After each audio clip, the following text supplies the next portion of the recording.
있습니다. 토인비는 너무 유명해서 잘 알죠. 이 사람은 또 독특한 사람이에요. 런던에 태어나서 뭐 이래 가지고 그건 다 아는 얘기고, 뭐 머리 좋고 책 많이 보고 뭐 그건 다 아는 얘기고, 이 사람 특징이 뭐냐면 1차 대전 이후부터 세계 국제정세 현장을 다 가요. 저런 역사학자는 이 사람밖에 없어요. 국제회의 이런 데 다 뭘로?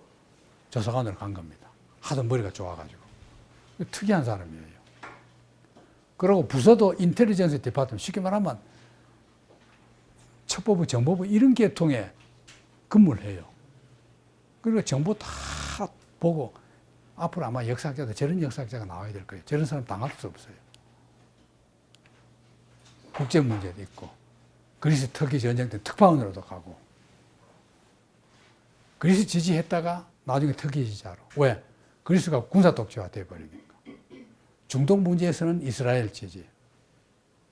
이래가지고 일찍부터 이제 연구부장하고 교수 되고 이랬거든. 그 결혼했다가 이혼도 하고, 둘째 아들하고는 역사의 열목에서라는, 이게 법무사에서 이런 책이 있거든요. 굉장히 유익해요. 역사의 열목. 지금 내가 인용을 자주 하는 건데, 저기 보면 어떤 게 나오냐 하면은, 미국 토인비하고 둘이 이제 지 아들하고 둘이 얘기하는 겁니다. 아들이 이제 아버지한테 역사라는 게, 오랫동안 아버지 역사 연구해보니까 역사라는 게 뭐냐 하고 묻다가, 토인비가 한 예를 들어요. 종교 얘기를 하다가, 기독교가 세계 종교 뭐 된다. 기독교, 세계 사람들이 다 기독교 믿으면 되느냐 뭐 이런 거 물으니까 토인비가 그런 말을 해요. 내가 미국 남부에 그 어느 조그마한 흑인 도시에 가봤다. 갔다가 흑인들이 믿는 교회에 가니까 최후 만찬 다빈치 그림이 그려져 있는데 12제자들이 전부 흑인으로 그려놨어요. 특이하죠. 근데 예수는 백인이야. 그걸 토인비가 가서 본 거예요. 그 교회에서. 보고는 이제 자기 아들에게 말합니다. 참 슬픈 일이다. 왜 예수도 흑인으로 못 그렸을까? 그게 지금 흑인들의 한계다. 정신적인 한계야. 그러면 차마 예수까지도 흑인으로 만들 용기가 없어서 그랬다. 그런 말이 나오거든요. 내가 그걸 평론 쓰면서도 쓰고 수필로도 그런 걸 썼는데, 우리나라는 아직도 12제자를 황인종으로 그린 교회도 하나도 없어요. 꼭 그대로 갖다 놓은 거야. 뭐야? 이제 토인비 말이 그거야. 그들이 믿는 예수는 흑인이어야 된다. 난 그 말에 참 공감해요. 맞지 않아요? 백인 예수 믿어가 어떻게 하겠다는 거예요. 그게 내 생각이거든. 그래서 난 토인비 그 점에서 참 좋아요. 쉽게 말하면 그 토양, 그 민족, 그 나라, 문화 따라서 다 변형돼야 돼. 중국 음식 나라마다 다 다르잖아요. 그래 돼야 된다, 신앙도. 그런 뜻으로 이제 한 말입니다. 여기 명동에 있는 그 교회 이름 뭐죠? 향림교회. 여러분 향림교회 가봤어요? 그 찬송가 어떻게 합니까? 판소리를 우리나라식으로 합니다. 이거 북 갖다 놓고 탕 치면서 막 하면서 찬송가 책도 그거 다 있어요. 참 재밌더라고. 자, 근데 이게 이제 토인비 생애에서 아주 극적인 오류입니다. 히틀러를 잘났다고 대단히 똑똑하고 훌륭한 지도자라고 찬양해요. 이게 이제 뭐냐면은 유럽 이제 20세기 역사를 여러분 거의 토인비하고 이 뒤에 홉스 보면 알게 되는데 1918년에 이제 11월 11일에 1차 대전이 종료되거든요. 1918년에. 되면은 이제 독일이 일으킨 나라가 독일하고 오스트리아 이 두 나라는 사실 같은 나라거든. 같은 게르만족이거든. 똑같은 거예요. 근데 오스트리아 이건 뭐 조그마한 게 힘도 없어. 독일 하던 대로 따라 한 거야. 이게 이제 문제거든요. 나라가 세. 왜? 프러시아가 통일한 나라가 독일이잖아요. 프러시아가. 그렇기 때문에 프러시아가 어떤 겁니까? 스파르타하고 비슷한 족보로 따지면 정신적인 족, 스파르타하고 비슷한 게 프러시아거든. 그러니까 병정 막 이래 하면 프러시아 병정 같다. 괜히 우리 프러시아 알지도 못하면서 아니 그게 전 지구적으로 퍼져 있어요. 그냥 호전적인 것처럼 느끼는 거죠. 근데 사실 그것도 아닌데 똑같아요. 미국이나 뭐 영국이나 프랑스나 다 호전적이야. 그런데 어쨌거나 이게 놔두면은 또 일어나서 말썽 부린다. 이래가지고 베르사유 조약에서 엄청난 조건을 달아버립니다. 배상도 엄청 물리고 군함은 얼마 이상 못 만들고 비행기도 전투기 못 만들고 다 제한합니다. 탱크도 못 만들고 다 못 만들게 해버려요. 그리고 그 탄광지대 룰 지역 그것도 폐쇄 개발 못하게 해버립니다. 그러니까 독일은 막 허리띠를 조르는 거죠. 그 배상까지 몰락하네. 그랬는데 히틀러가 왜 집권했느냐?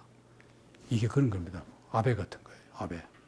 아베 저기 이제 큰일 낼 인물이거든. 저거 놔두면은 딱 집권하고는 배상금 안 줘버려. 못 주겠다. 배짱 탁 튕기는 거예요. 너 마음대로 해라. 우리 뭐 잡아먹든지 배 째라 이거야. 그러니까 다 감해줘요. 또 미국, 영국, 프랑스도 참 트릿한 것들이야. 정치가들이 다 감해주고 왜 감해주느냐? 감해보니까 이때는 러시아가 너무나 힘이 세졌거든요. 러시아가 스탈린 때거든. 너무 힘 세지니까 만약에 스탈린이 저기 다 무장해가지고 유럽을 쳐들어오면 미국은 강 건너 있으니까 바다 건너니까 뭐지만 스탈린이 쳐들어오면 막아줄 사람이 독일밖에 없어. 그러려면 히틀러 저걸 좀 키워야 되거든. 이래서 풀어줍니다. 그게 히틀러가 장구 큰 거예요. 그럼 히틀러가 어떻게 합니까? 룰 또 개발 안 하고, 그 프랑스가 하고 있는 거, 그냥 쳐들어가지고 그냥 저거 뺏어가 저거 개발해버리는 거야. 탄광 막 하는 거예요. 그냥 놔둬요. 근데 많은 사람들이 경고해요. 안 된다고. 그때 진보적인 지식인들이 다 독일처럼 안 된다고 경고하고 하는데도 결국은 정치가들이 말 안 들어요. 그 독일 그런 것에 대해서 프랑스, 영국, 미국 그 나라들이 다 말 안 듣고 다 합세한 게 뭐냐.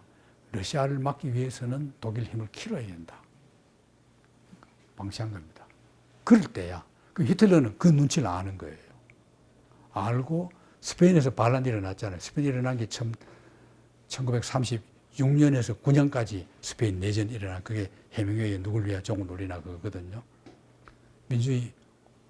버젓이 민주정권 들어섰는데 그걸 프랑코 장군 일어나서 쿠데타 일으킨 거거든요. 쉽게 말하면 우리나라 4.19 민주정권 들어섰는데 박정희 나가주려고 쿠데타 일어난 거 똑같은 겁니다.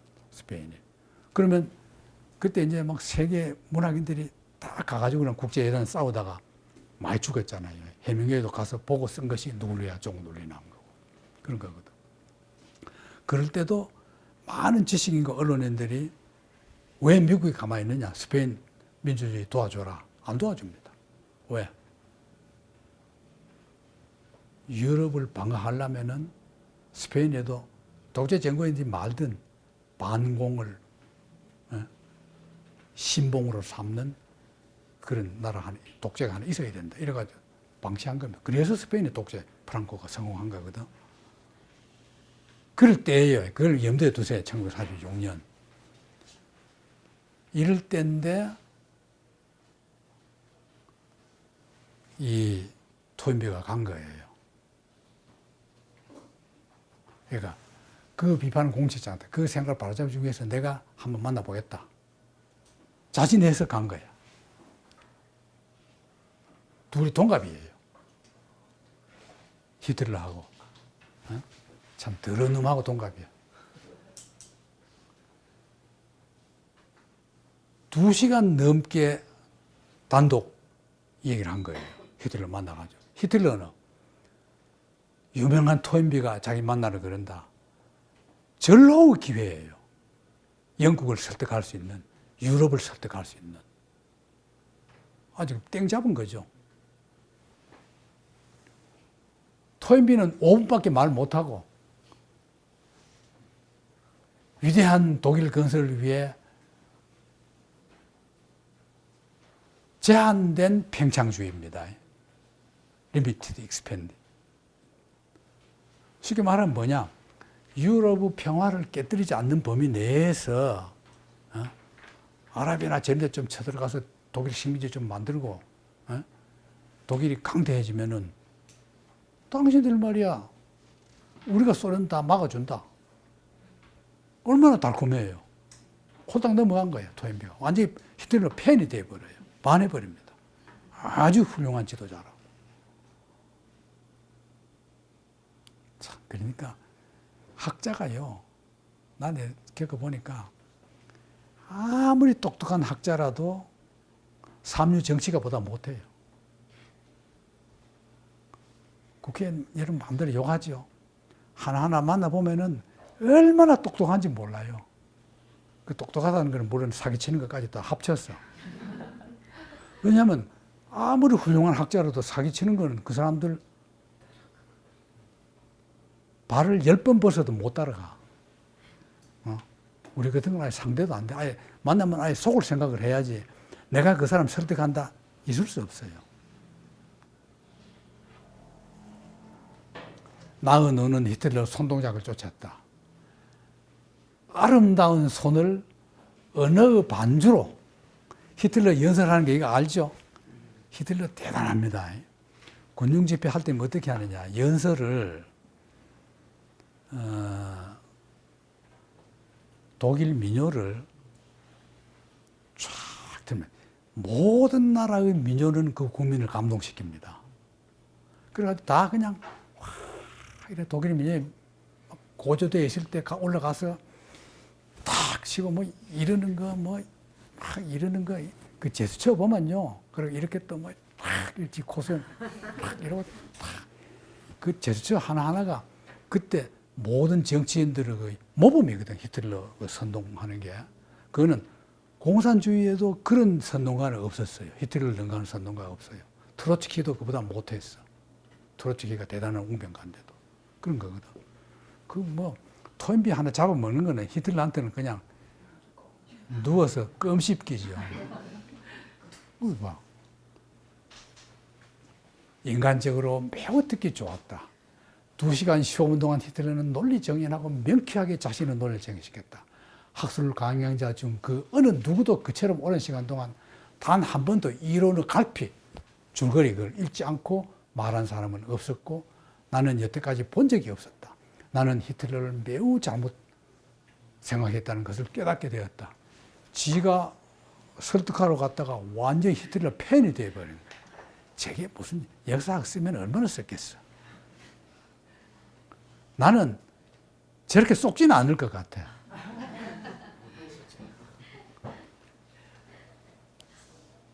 그 이제 저술활동 한 겁니다. 많이 썼는데 출세했죠. 타임지 표지에도 나고 역사학자를.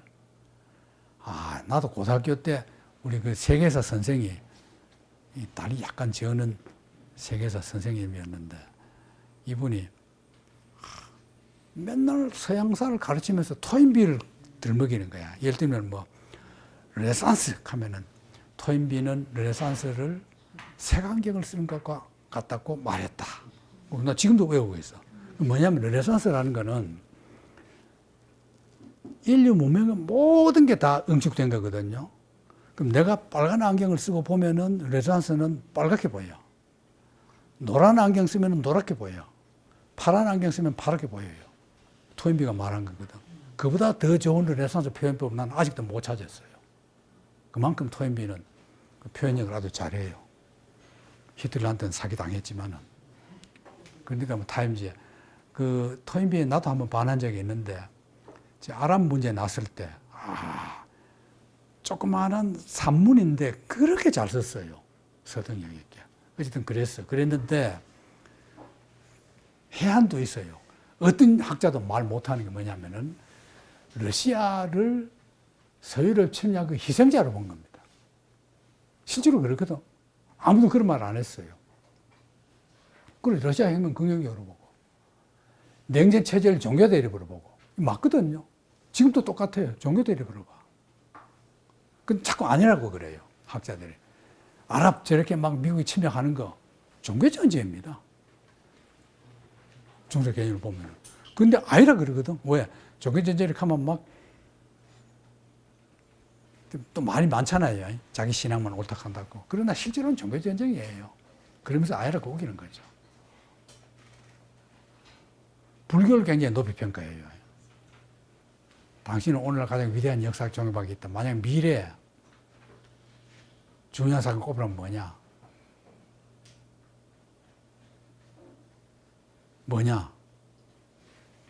동양의 불교가 서양으로 건너와서 기독교를 대체하는 일이다. 그런데 대체 못했어요, 아직. 그랬죠?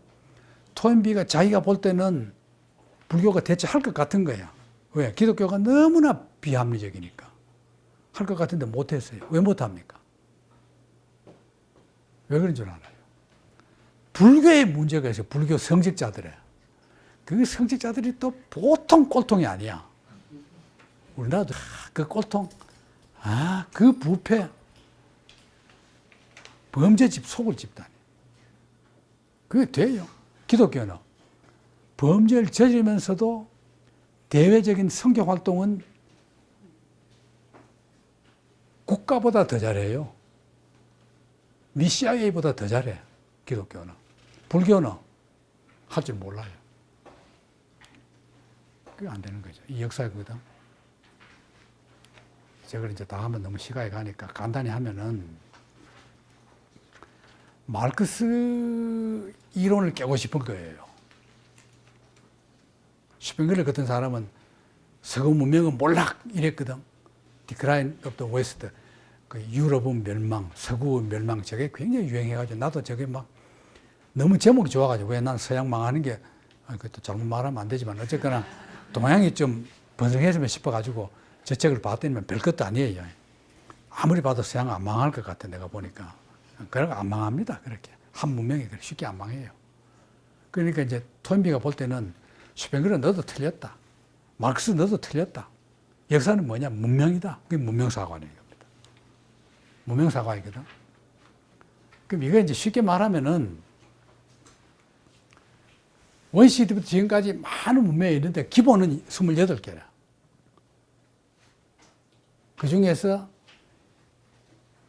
유산된 문명이 2개. 탄생돼서는 소마비로 성장 못한 게 5개. 나머지는 다 거기에서 퍼져나가거나 된 거다. 문명, 그래 보면. 그래. 문명은 다 제1문명, 그 다음에 그 아들 문명 이래 나가는 거다.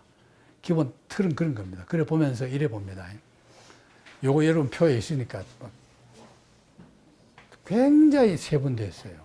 에집트, 안데스, 미노스, 시리아, 수메르, 히타이트, 인더스, 중국, 마야, 유타칸. 이게 기본 문명으로 보는 겁니다. 이게 또 가가지고 지금까지 남았는 거, 이거 요거밖에 안 돼요. 미노스 하고 아랍 합쳐서 이슬람 문명. 토인비 말입니다. 이래 본 겁니다. 이거 힌두. 중국 거는, 중국 문명은 극동과 일본, 우리나라까지 합쳐서 다 그냥 한 문명으로 봐버리는 거죠. 저게 이제 딱 맞으냐 안 맞으냐 문제가 많죠. 미노스는 지금은 서양까지 다 미노스 문명으로 봐버리는 겁니다. 미국과 영국, 프랑스, 독일까지 합쳐가지고. 저게 이제 토인비식 방법이에요. 발전 법칙은 4가지입니다. 기승전결이에요. 기승전결. 발생, 성장, 쇠퇴, 해체. 저 4가지 단계입니다. 발생은 뭐냐? 탄생하는 단계, 인종, 환경, 플러스 알파, 신화, 종교 단계. 예를 들면은 에집트, 수메르는 가뭄에 도전하고, 미노스는 해양에 도전하고, 인도와 마야는 열대 산림에 도전하고, 중국은 소택에 도전하고 그 도전하다 보니까 기초 초보 문명이 생겼다. 중국 경우는 양자강보다 황하가 문명 발상지가 된 것은 황하가 생존 조건이 나빴기 때문에 그렇다. 대개 보면 환경이 좋아서 생겼다 그러잖아요. 나쁘니까 도전의식이 생긴 거다. 이래 보는 겁니다. 도전과 응전, 저게 이제 많이 나오죠. 챌린지 앤드 리스폰스. 저건데, 도전을 해서 응전하면은 살아남고, 제가 이제 쉽게 말하면 그런 거예요. 우리나라 지금 이제 그 벌 같은 거 보면은 그 한 토종 벌이 양봉한테 죽잖아요. 밀리거든. 그럼 이제 양봉이 들어왔다. 그럼 우리나라 토종이 거기에 도전해서 양봉까지도 다 흡수해서 결혼도 하고 더 센 토종이 되어버리면은 우리나라 토종이 남는데 그게 응전입니다. 응전에서 패배해버려. 그럼 쇠퇴하는 거죠. 우리나라 외래 종들은 다 앞에 개자가 붙었거든요. 나리. 그럼 개나 앞에 개자 붙은 건 다 외래종입니다. 개나리는 모르겠는데 어쨌거나 무슨 개자 붙은 건 다 그런 거. 오면은 밉거든. 왜 오니까 그냥 개자 붙여버려요.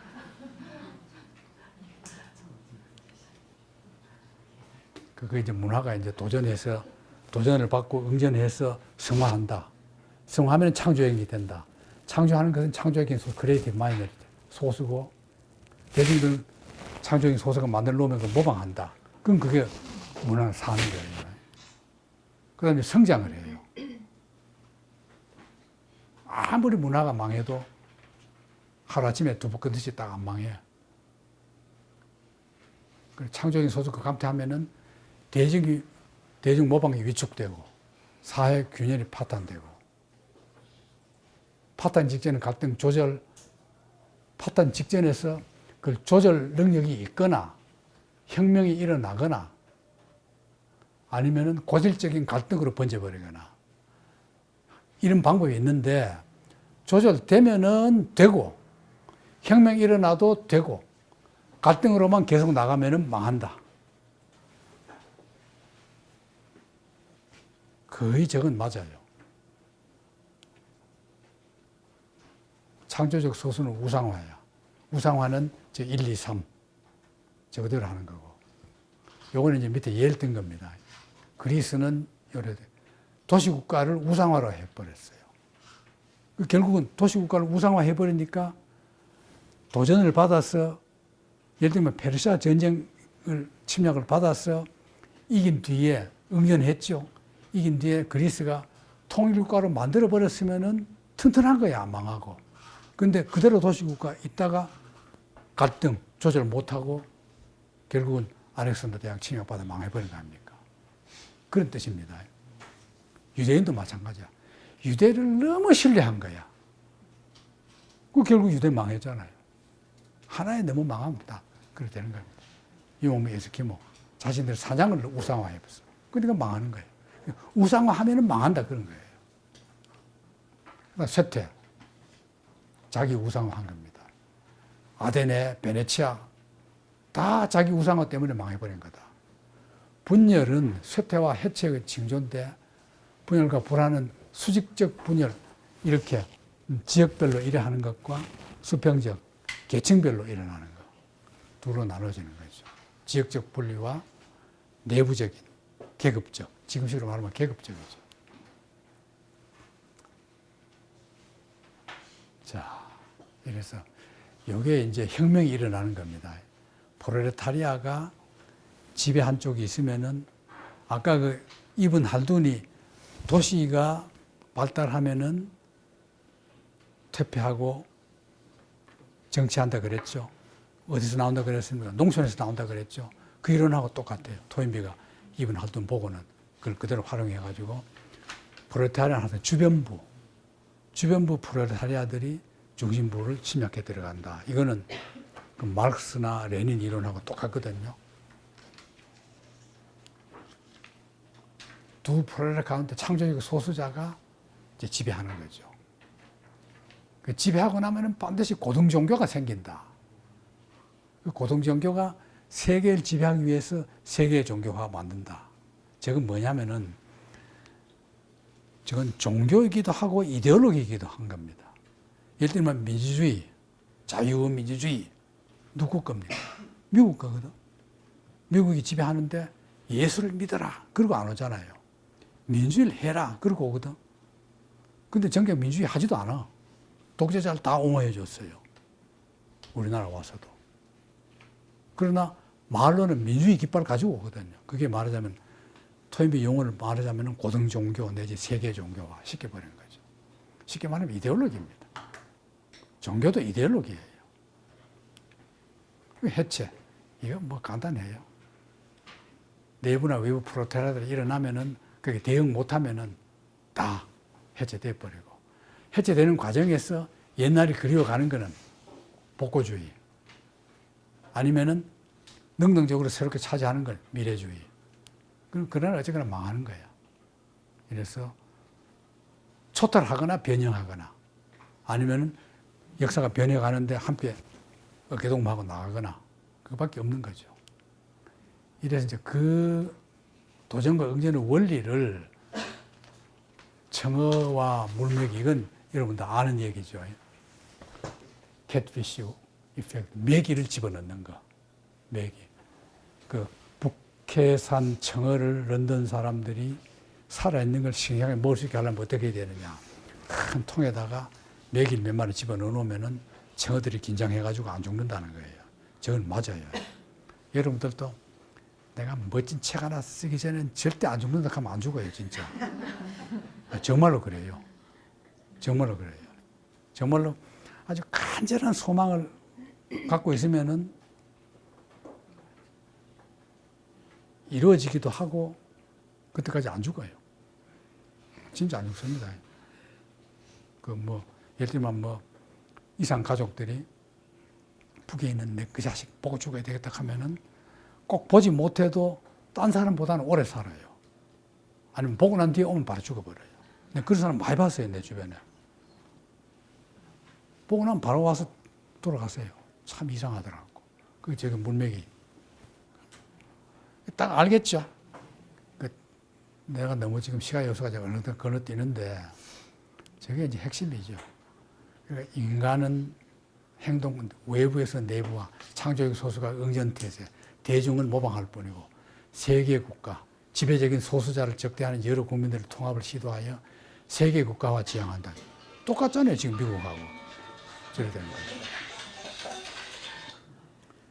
영시대는 한 문명의 멸망 전에 등장하는 겁니다. 그래가지고 토인비의 관점에 의하면은 그리스 문명권에서 영감을 얻은 것이 그리스도교다. 문명과의 시간 접촉, 망령은 본질적으로 삶 몸보다 가치가 없다. 토인비는 악마도 신의 산물이다 하면서 구약에는 회의적이지만은 신약은 인정한다. 이게 이제 토인비가 그 한 말입니다. 그래서 그리스 모델, 코린트는 이태리 남부 등의 영토를 확보해서 이주해버렸고, 스파르타는 그리스 안에서 다른 도시를 정복해서 있었고, 아데네는 수출해야 되기 때문에 다른 나라의 식민지를 많이 돕고, 이게 다 도전과 응전의 거다. 로마는 정식 통일을 이룩한 뒤에 내부 프롤레타리아가 기독교를 창조했고, 외부 프롤레타리아의 침략을 받아서 로마가 망했다. 저래 보는 겁니다. 중국 모델, 이집트, 인도와 비슷하고 세계 국가 이상으로 세계 국가, 중국도 중화, 자기들이 최고로 하고 인도도 자기 나라가 최고로 그것만 추구했는데 결국은 망해버린 거죠. 유대, 이산체를 모델로 한 거고 영국이 산업혁명을 주도한 것은 스페인이 신대륙을 정복했거든.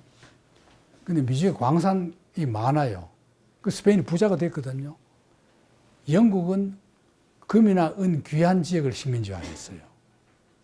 그러니까 상품 판매에 역점을 둬야 되거든. 그러니까 산업혁명을 제일 먼저 일으켰다, 영국이.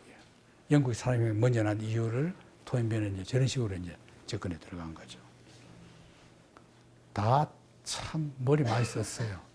근데 비판은 어떠냐? 역사란 민족 국민의 실증사인데 문명사? 그 휴황한 거다. 내셔널리즘에 대한 분석과 비판을 안 하고 그걸 그냥 무시했다.